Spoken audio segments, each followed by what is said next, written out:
Hello, everyone, and welcome once again to Spill the Petals.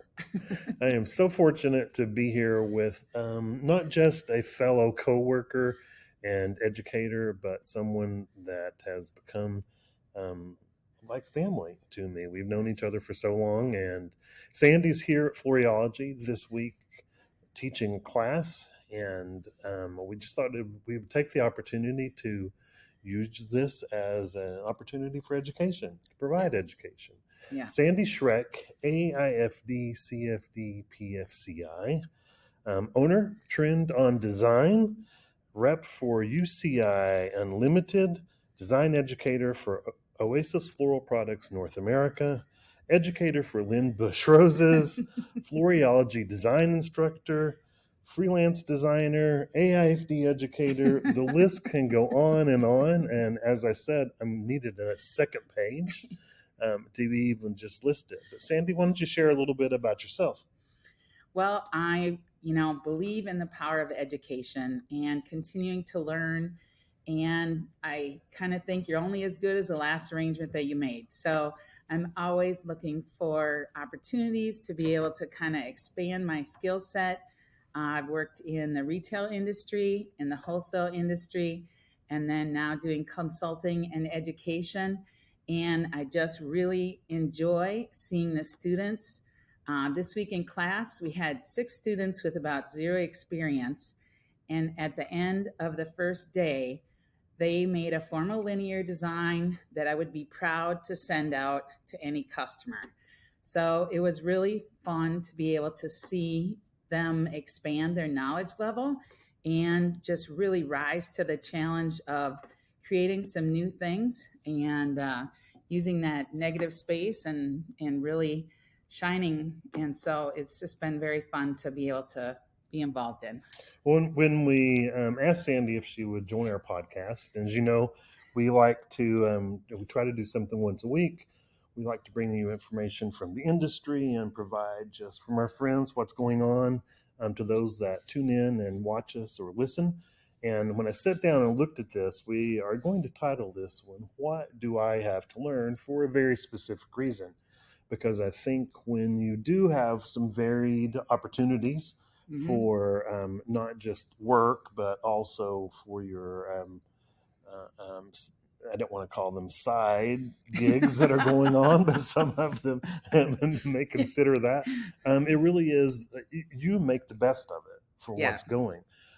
But let's look at just a couple of things specifically. And one of the things I thought about, that you offer trend design services for several of the places. You've done it for us here at Floriology and helped us with ours as well. But where do you get your trend information? So basically it's through market research to start off with. Part of it is just reading the weekly ads. I look at floral design kind of fitting in as a home decor. So watching the colors of towels and the pillows and accessories in homes, seeing what we're seeing repetitively. I also, when I'm at market in Dallas and Atlanta, I'll walk the furniture stores, look at the displays in the window, and look for that kind of repetitive color. And for Christmas this year, we saw lots of shades of greens, some influence of black, and then a lot of the water tones coming in. And so from teal, aqua, kind of those water shades, different shades of blue. So that was a little bit different for Christmas than we've seen. There's still always going to be the traditional red and green for Christmas, but I really look to the trends. The other source that we're coming from is the paint companies. So right now, the paint companies are all coming out with trend forecasts, and each one all has a little bit difference. But what you look for is kind of the unifying colors where you see the repetitiveness from one industry to the next and the industry partners or industry competitors. So looking for that repetitiveness takes it from like an incoming trend to where you see that it's a solid trend in home decor. and then it starts going out of home decor. Well, And so it's kind of funny that you went to the home decor and paint, because quite often, at least the last couple of years especially, we've seen that Pantone color of the year, which is magenta this year, really close to what you're wearing, right on trend, of course. But the furniture companies and trend companies seem to go in a different direction, and they have for the last couple of years. Why do you think that Pantone is looking at this alternative colors like they have for the last couple of years to really play up?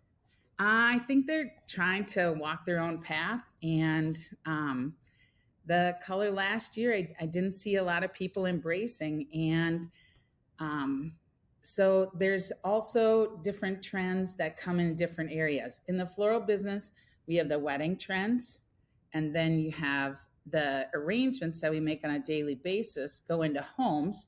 So that's more home decor trends. The prom girls are going to be the incoming wedding colors. And it turns in the fact of like fabric, then into furniture. Fabric is your fastest turn. So that's why our wedding colors are more cutting edge, our prom colors. And then once they're into prom, that's when they start going into the bridesmaid dresses, and you start seeing them more for that, and then into home decor. So as we're in the floral industry, we see so much infusion of multiple trends that I think that color of the year that Pantone has been putting out has their part has been weakening, and the paint companies and everybody kind of playing their own drum. Everybody's kind of got in on it, and Pantone's trying to be something different, but I don't know that it's working for them. Well, I will say, because we had an opportunity to do a little shopping while Sandy's here, because we can actually get out. She's in Minnesota, where you can't always get out. But we were out at the mall, and we did see a lot of that color in the prom dresses. Yes. So that magenta, fuchsia infusion was showing up. Really short, sparkly dresses seemed to be the way it was going. So it is really true that it does show up in fabric before it starts to move in other things. Yeah. So I think we're going to see in the prom dresses, prom colors first this year. And it takes a while for it to be embraced. It'll come in towels too. So towels, pillows, those are the fastest turning things in home decor. So, and that's where that infusion of pop of color comes in without a lot of investment. And so that you can change yearly. Well, cool. We'll keep an eye out and see how that goes, and see where we find magenta. You happen to be at both markets in the last few weeks, both Dallas and Atlanta. And what can you recommend to others that they could learn from attending market or both markets? So on markets, you just have the exposure to some of the new products in the industry. And so just even by walking the windows and getting decor ideas in your flower shops, you need to change up your displays. Even if you have product that you had before, if you change the wall color behind it, you move from what's back here to over here, you can get a lot of inspiration for those displays. And some are simple things, bringing ladders in and some outdoor things that you might not think of as display materials, but you can get a lot of inspiration that way to utilize adding in. So you buy 20 to 30% new product, and then you have some existing product. And then you would buy, I always look at a container when I'm looking at different new purchases, and I look at it and I think, is there 3 things that I can use that for? Absolutely.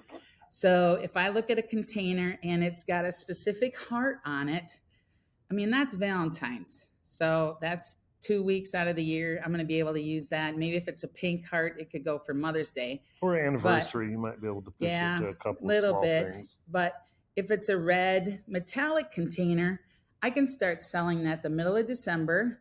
I can sell it for Valentine's. I can sell it for 4th of July. I can sell it for a red, white, and blue funeral.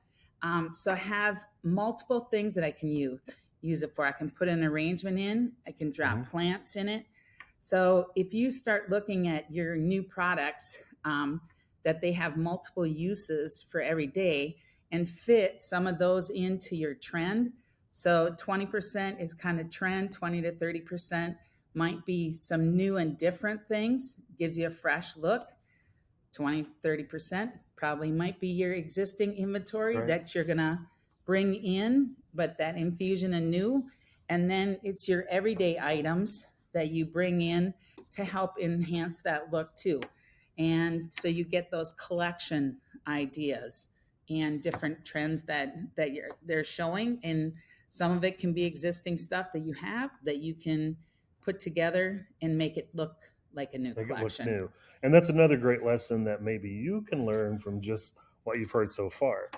Put on your website, or even do a post, a live broadcast about how one container can be used for multiple things, at least 3 things. I wouldn't buy it if you can't use it for at least 3 things. Yeah. But you've got a floral design, you've got a plant, you've got a gift basket, just to start with 3 things, and show the customer the flexibility of everything that they might buy. Looking more at education, you do a lot of education for AIFD. We're heavily involved with memberships, still are, and still on the National Board of Directors. What do others have to learn from attending symposium? So actually this year in Chicago, I am going to be teaching the Elements and Principles class that will be kicking off in the afternoon of the first day, or the morning of the first day. And we're going to look at what designs that the evaluator, looking at the designs through the eyes of an evaluator. So going from that, and then that first night you go into going into the preview of all of the people that tested. So you're able to walk into a room, see 5 arrangements on the table that are everyday sized arrangements. And there's going to be funeral, sympathy, wedding. So you go in and you can see about 800 or 900 arrangements. And the amazing thing is everybody had the same flowers, the same theme, the same amount of time, and there's not going to be 2 arrangements in there that are alike.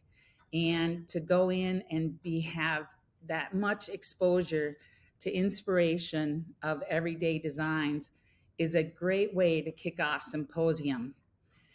That gives us our everyday. Then we start going into some of the programs, and we see people coming from international, from all over the world. So you get exposed to some of the trends and some of the things that are happening internationally. And just the other thing is just walking down the hall, meeting people, how we met at AIFD, and you meet people and you start building that network.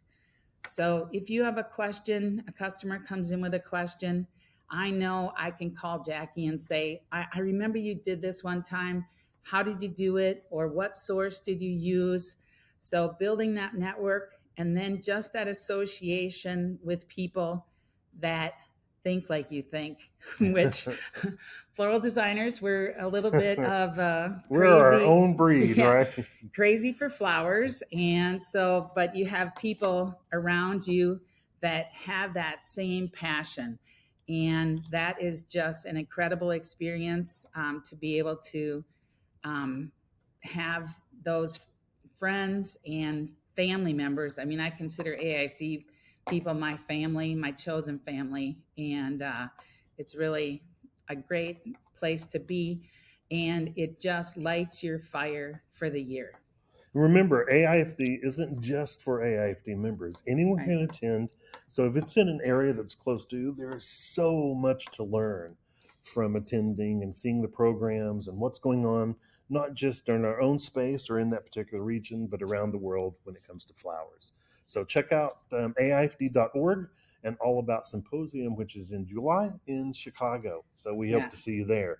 Looking at one of your other positions, with teaching for Oasis, what can people learn from keeping up with education that Oasis is providing as well? Well, a lot of it is the tools the mechanical pieces that they have. So in the class this week, U-Glue's been quite the hit. And so just to be able to use the new materials in ways that add creativity into your design work, in the body flower pieces and also in the bridal bouquets. Everybody's been like, wow, are you like the national representative for U-Glue? But you just take and look at their leaders in developing products that add creativity into our designs, and also like the midnight foam, to be able to have that, to have exposed mechanics, bind wire, some of those things that can be decorative accents, but also elevate our design work. To be able to develop negative space is a way to go. Right now, we have to kind of make more, possibly with less. And so using foam, like the midnight foam, you can leave some of it exposed and then can have that control of placement. So I'm a little bit of a control freak, but so really? Yeah. I like to be able to put my stem exactly where I want it and then do some development of additional lines with something simple like lily grass. You can come in, do a binding technique at the top that's exposed mechanic, and then I'm selling that negative space air, which is very profitable. We need to do more of that in the market right now too. Lastly, one of the things I wanted to talk about that I think a lot of people, they get into their box, they get into their little space, and I'm the owner or I'm the manager. I can't go do any freelance and work for someone else, which I think is wrong, because I think that really, if you get into that box and you feel like you have nothing new to learn, which you can always learn new things, looking at freelance and the opportunities that freelance provides, share a little bit about what people can learn when they work for others on events or just for a holiday, because I think you freelance for both of those, right? Yep. So I work at a flower shop at holiday time on a regular basis. For me, I feel it's really important as an educator to know how the orders are coming into flower shops, to see what customers are buying, what changing styles are becoming popular, and the vase shapes and stuff. Right now, we're doing a lot lower and wider designs, and so it's not so tall and narrow. And then we're seeing also embracing armatures and sustainable mechanics. When you go to the event industry side, I work for Silks of Bloom, which is an event florist in Little Rock, Arkansas, and they do phenomenal event work. He does a lot of ceiling work and also, creative up and down arrangements, high lows. We've done stage decor. We've done entryways that are amazing. But just Dale has a lot of vision, and I don't have to sell it. I just get to come in and execute his vision, and he trusts that I'll be able to execute that vision to his standards. So what you need to do is, it's not exactly going to be your vision and your design style. You need to execute what they've sold and their vision and have it fulfill their customers' needs to the best of your ability. And you have to come in, and they're long days and you're on your feet. But when you step back at the end of setup and you get goosebumps and teary-eyed because you've been running around like crazy doing the install, and all of a sudden you're like, look around the room, because there's multiple people working in multiple areas. So sometimes you're just like zoned in on what you're doing, what your job is. And you come to the end and we're like picking up all the pieces. You walk back in and it's just kind of overwhelming. A number of times I've just been brought to tears, and we hug and then go around, And shoot crash some in the videos. corner. Yeah. Yeah. To be able to work freelance for somebody like that, it's great to have a partnership where I can go in on a repetitive area. But the biggest thing I hear from vendor or customers that hire freelance designers is that they need to come in, work hard, be ready to go, and execute their vision, not do what they like their Right. design style. Right. So that event planner or person that contracted you for freelance, it's their vision, not your vision. And if you don't like making that style arrangement he asks you to make, you just got to suck it up and make it, That's and you right. do it his way. I may think that I have a better way, but I'm not going to say that. There's not the time for that. You don't have time for messing around. It's the get it done time. Well, it's with freelance. You are hiring your hands, Yep. and Hire your knife. creative knowledge, not your attitude, your input, your your way. It's all about what's already been sold. So, but Yeah. there's great opportunities in working in freelance. Even if you do own a shop and you feel like that you can't get out, check out and see what's out there and what you might be able to learn from working from some others, and taking a little break from having to make the decisions might be just what you're looking for. Yeah. Wow, we could talk about so many things because we've known each other for so long and are involved on a lot of levels. But appreciate you so much being on the team and being here this week. Any last thoughts that you'd like to share with what opportunities are out there to learn? Well, I just think, we don't see that many younger people coming into our field. We really need to go out and capture some of those. And also, anybody can learn. And so you need to make sure that you're online learning from YouTube and stuff. Some people are watching YouTube videos, and when I watch them, and I see some of the mechanics that they're showing, I get a cringe. So make sure that you know that you're being educated by somebody that cares about the mechanics and cares about being able to execute that, but also inspires you. So you can get inspiration every day from magazines. At AIFD, sometimes there's the big pieces that you go on. It's like people are like, oh, they just do big stuff. Like, I can't sell that? It's too big. Well, you go and look into the design. And that's today or the last couple days with designers. After we've finished, we review everybody's designs. And then I encourage people to go and look into the designs. Look at the stem placement. Look at how somebody might have added a weave, and then put those in your memory banks. Take photos of them right now. You can throw them in a file. And then when you have time to challenge yourself to keep trying, at least one new technique or something, rip a page out of a magazine is what I used to do. And then I would try to be able to recreate that, do my interpretations. So I'm not exactly copying, but I'm being inspired by somebody else. And then continuing to expand my skills. You can learn something every day and continue to grow as a designer and inspire others along the way.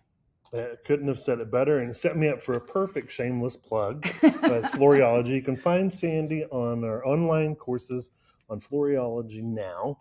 You can also find her at our in-person classes, which are also on FloriologyInstitute.com with a full row there. We're signing her up with some more classes while she's here this week. So check out all those things. We also shot some new videos, so we'll be updating the courses that she's currently teaching on Floriology now. So lots coming from Floriology down the path. And as always, remember that we've got a lot of recording that's going on this week, so that you'll have some new podcasts that are coming out. We're going to have Kelly and a couple of others from Smithers Oasis that are going to join us over the next couple of weeks. We've got one of our youngest students that we've ever had that's in Sandy's class this week that we're going to share some He's information. He's incredible for his age. And we wanted him to share the inspiration and where that came from. So lots going on here at Floriology, and we hope that you'll continue to tune in as we share the information from the industry with our great friends that are in and those that we call upon from other places. But check us out at the link below. Be sure and like us here, follow all of our pages, and stay tuned for the next podcast. And as always, remember, there's no use crying over spilled petals. We'll see you soon. Bye-bye.